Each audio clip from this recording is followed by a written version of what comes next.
뭐. 그리고 1,000불씩 주면 뭐 할 거예요? 1,000불씩 주면 할 거 많죠. 국가에서 생각해봤어요? 저는 1,000불씩 주면 그 1,000불에 대한 가치가 굉장히 떨어지지 않을까. 뭔가 뭐 할 거냐고 물어. 아니 아니 내일 1,000불을 준다고 하면 내일 1,000불 주면 난 주식에 넣겠어. 이렇게 투자한다 우리. 저는 여행 갈 것 같은데. 이렇게 한 달에 스pen딩 한 한다고. 번씩. 오케이. 나는 한 달에 1,000불 한 번씩 주면 국가 경제에 기여하겠다 이거죠. 그 여행을 통해서. 너 해외로 갈 거잖아. 1,000불 가지고 해외 어딜 가요? 왜? 캔쿤? 캔쿤. 캔쿤? 캔쿤 충분히 가지. 도미니카 리퍼블릭 850불에 갔다 왔어. 맞아. 4박 5일에. 인클루시브로 되게 좋아. 맞아. 얼마 주고 갔다고? 850불. 그냥 그 정도면 가지. 네. 진짜 좋았어. 네, 맞아요. 한번 가보셨어요? 그럼요. 도미니카 리퍼블릭. 나는 선교로 갔다 왔죠. IT하고. 네. 선교도 all inclusive. 나중에 이제 다 끝나고 난 다음에 한 2박 3일은 이제 쉬었다 왔죠. 알겠습니다. 최근에 그 한국이나 미국이나 양극화 이슈들이 굉장히 좀 많이 나오고 있어요. 한쪽에서는 부의 재분배가 꼭 필요하다 이제는. 근데 다른 한쪽에서는 이건 자유시장 경제 체제와 맞지 않는다. 뭐 이런 식의 주장들이 지금 맞붙고 있는데 미국에서도 이런 주장들이 강하게 나오고 있습니다. 경제와 보인다 오늘 23회 그 보편적 기본소득 UBI에 대한 이야기 나눠보는 시간 갖도록 하겠습니다. 사실 이 주제가 정치적인 이슈이기도 한데 꼭 정치적인 이슈라고만은 할 수가 없을 것 같아요. 보편적 기본소득에 대한 이야기 나눠볼 텐데 우선 이 이야기를 하기에 앞서서 이런 정책들을 이제 시도해 보겠다라고 공약을 내건 인물이 있죠. 누굽니까? 앤드류 양. 네, 앤드류 양이라는 민주당 대선 후보인데 이 인물이 도대체 어떤 인물이고 또 대선에 출마한 이유 굉장히 궁금한 인물이기도 합니다. 한번 말씀해 주시죠. 앤드류 양은 일단 앤드류 양이 가장 중점적으로 생각하는 문제는 자본이 더 이상 노동을 필요로 하지 않는 시대가 곧 올 건데 그때의 자본주의는 어떻게 작동을 하느냐. 지금은 사람들이 자기의 시간과 노동력을 인풋을 해서 교환해서 이걸 사용하면서 자본주의라는 시장 경제가 굴러가는 거잖아요. 근데 앞으로는 자본은 그 가치를 만들어내는데 인간의 노동력이 필요가 없고 그 부분을 기계가 대신해 줄 수 있으면 사람이 돈을 못 벌게 되는데 그렇게 되면 이게 붕괴되는 건 아니냐.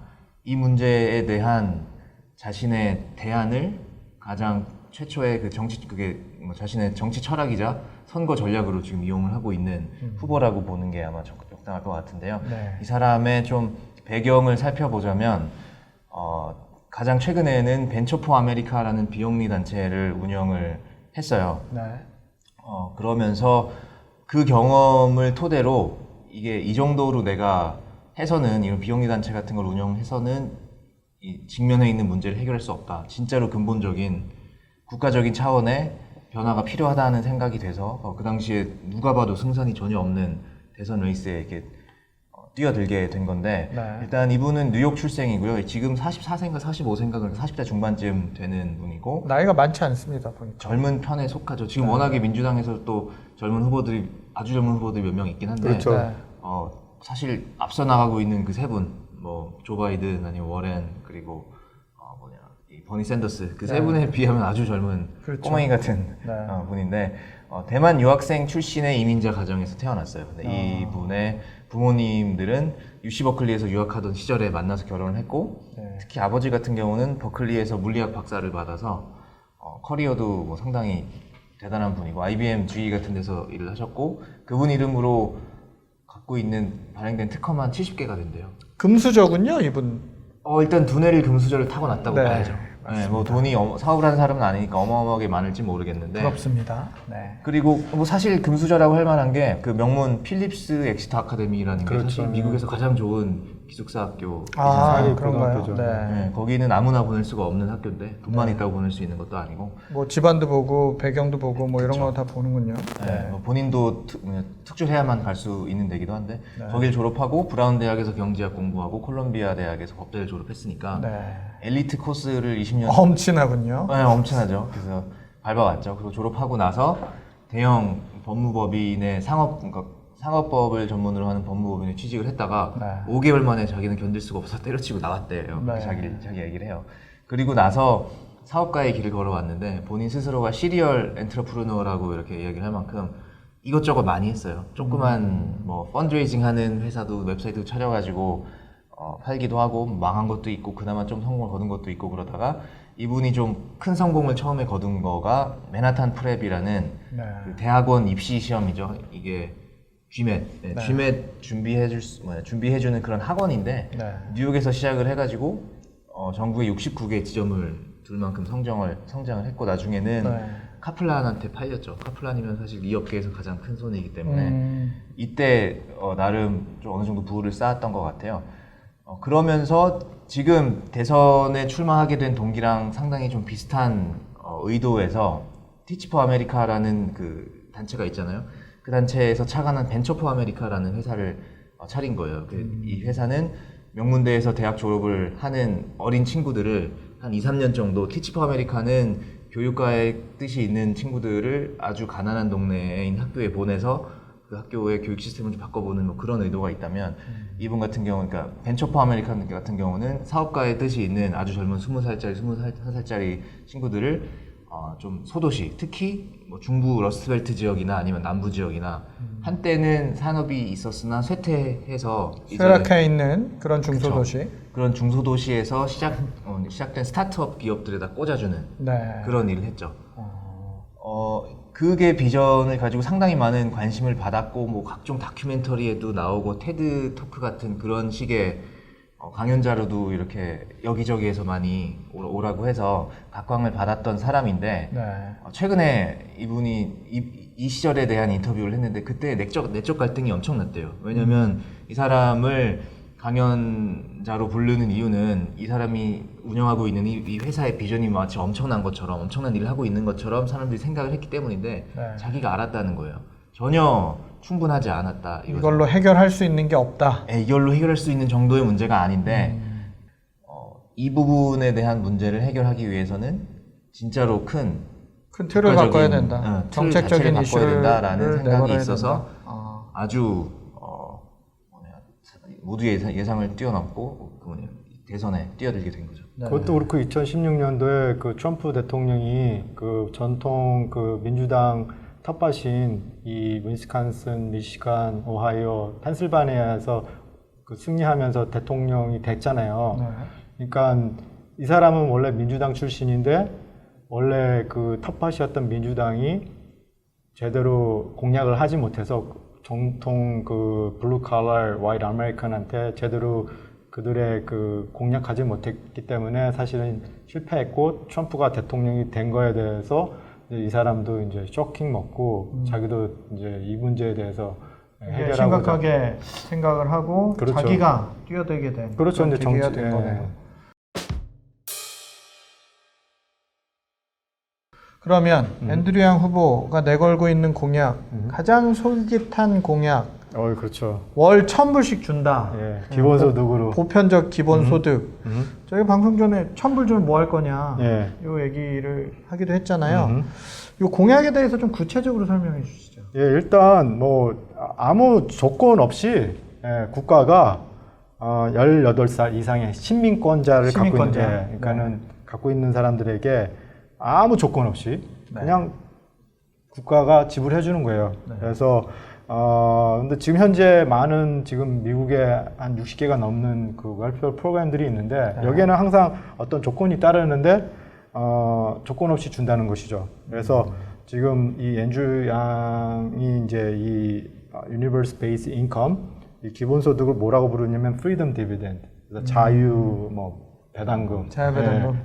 한마디로 그러니까 한마디로 얘기해서 미국 국민, 국가 시민이면 국가에 대한 그 어떤 오너십이 있으니까 소유주니까 기업의 소유주에게 그 셰어홀더한테 그 배당금을 주는 것처럼 국가가 줘야 된다. 이제 그런 주장을 하는 거죠. 그래서 지금 만약에 자기가 대통령이 되면 1월 1일부터 2021년 1월부터 이제 시작할 거라고 공약을 하고 있고 18살 이상 시민권자. 그렇죠. 예. 그리고 만약에 지금 현재 정부 보조를 받고 있으면 둘 중에 하나를 선택할 수 있는 그런 either 거요? 첨부를 받든지 네. 아니면 지금 받고 있는 보조금 뭐 둘 중에 하나 이제 선택할 수 있게끔 하고 네. 문제는 이제 어떻게 재원을 마련할 것인가 이게 많은 사람들의 이제 질문인데 네. 일단은 그 value added tax 한국말로 얘기하면은 부가가치세. 부가가치세를 뭐 10%를 이제 뭐 부과해서 그 재원을 마련하고 그 다음에 또 하나는 이제 기존의 모든 그런 어떤 정부 보조금을 많이 이제 세이빙이 되니까 없애면서 또 이제 재원을 마련하고 그 다음에 이제 경제 성장으로 인해서 이 돈이 이제 그 사람들한테 주어지면 이 사람들이 일단 그 지역 경제 먹고 마시고 아까 얘기한 것처럼 뭐 여행 가고 그런 데 쓰니까 경제가 다시 또 성장할 테니까 거기서 또 생겨나는 세금으로 또 메꾸고 네. 그 다음에 무엇보다도 이제 고소득에게 이제 세금을 매기고 또 공해 폴루션에 또 뭐 세금을 매겨서 이런 식으로 해갖고 이제 뭐 재원을 마련하겠다고 이제 얘기를 하고 있죠. 예.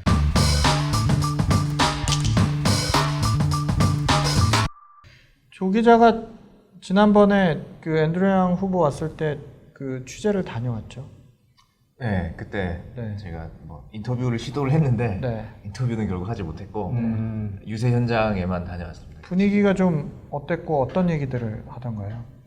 그 유세 현장에서 하는 얘기 자체는 사실 유튜브로도 그 전부터 수백 번을 제가 봤었던 이야기니까 네. 특별할 건 없는데 이 사람이 아마 이번 달 말에 있을 그 토론회장에서도 비슷한 얘기를 할 텐데 그 이야기의 아주 초점은 이미 미국에는 UBI를 시행하고 있는 주가 있다는 거예요. 그것도 뭐 뉴욕이나 캘리포니아 같이 민주당이 복지 정책처럼 이렇게 하는 그런 주가 아니고 네, 뜬금없는 주군요. 어딘가요? 아주 의외의 주죠. 네, 아주 강성 공화당 집권주인 알래스카에서 네. 이미 수십 년째 UBI 한 형태의 UBI를 시행을 하고 있는데 바로 알래스카 퍼머넌트 펀드라는 프로그램인데요. 네. 1976년에 주민투표를 통해서 알래스카 주헌법을 개정을 해서 그것을 그 개정된 주헌법을 토대로 해서 설립된 신탁 자금인 거예요. 그래서 알래스카에서는 아무래도 석유 생산이 많다 보니까 석유 생산에 따른 이익, 왜냐면 석유 생산이라는 것 자체가 알래스카의 어느 정도 환경을 파괴하는 일이기 때문에 알래스카에 사는 사람들 입장에서는 기업들이 이 이득을 모두 가져가는 게 옳지 못하, 합당치 못하다라는 생각 때문에 네. 이 석유 산업에서 발생하는 이익들을 주민들과 배당금 형태로, 주식 배당금 형태로 이렇게 나눈다는 게 그 기본적인 아이디어인데요. 네. 배당금 지급이 시작이 된 게 1982년이었으니까 벌써 뭐 30년이 넘었죠. 30년 넘은 프로그램이고 그 규모는 1인당 한 $1,800 정도 1년에 연간? $1,800 정도 수준이라서 얼마 안 되는 거네요. 얼마 안 되죠. 그래서 지금 앤드류 양이 제시하고 있는 거랑은 직접 비교가 좀 어려울 수 있는 정도의 10분의 1 정도의 금액이니까 네. 그렇긴 한데 뭐 사실 5인 가족이라고 치면 근데 거기는 앤드류 양 같은 경우는 18세 이상 시민들한테만 그런다고 하는데 네. 알래스카에서는 뭐 나이 연령 제한 없이 모두한테 맞아요. 주기 때문에 예를 들어 4인 가족, 5인 가족쯤 되면은 뭐 1년에 가구 소득이 약간 만물 정도 가까이 차이가 나니까 애기들한테도 그렇죠. 주는 거예요? 애기들한테도 주는 거죠. 알래스카로 이사를 가야 하나요? 너무 추워. 네. 그렇게 되면 뭐 무시할 수 없는 금액이라고 볼 수도 있겠죠. 애가 몇 명 있는 가족 같은 경우는. 네. 그래서 양 후보가, 그러니까 앤드류 양 후보가 얘기하고 양 후보라 그러니까 그러니까 한국 사람 같아요. 한국 사람 같아요. 네. 양현석 후보 같기도 하고. 그 알래스카에서 환경 자원인 원유에서 나오는 이익을 통해서 UBI를 시행하고 있는데 네. 21세기 오일은 뭐냐? 바로 테크놀로지다. 지금 테크놀로지로서 많은 가치가 창출되고 부가 창출되고 있는데 네. 이것을 우리 국민들이 나눠서 가져야지만 이게 어떤 공생관계가 이루어질 수 있다라는 주장을 지금 펴고 있는 거죠. 그래서 앤드류 양 인터뷰를 보면 아까 얘기한 것처럼 재원을 어디서 얻을 거냐 얘기하는 것처럼 이제 아마존을 딱 정확하게 지적하고 얘기하는 게 아마존에서 이제 지난번에 세금을 하나도 안 냈다. 그러면서 이제 거기에 이제 그 부가가치세를 매겨서 네. 재원을 마련하겠다고 이제 얘기를 하는 거죠. 이 앤드류 양, 네.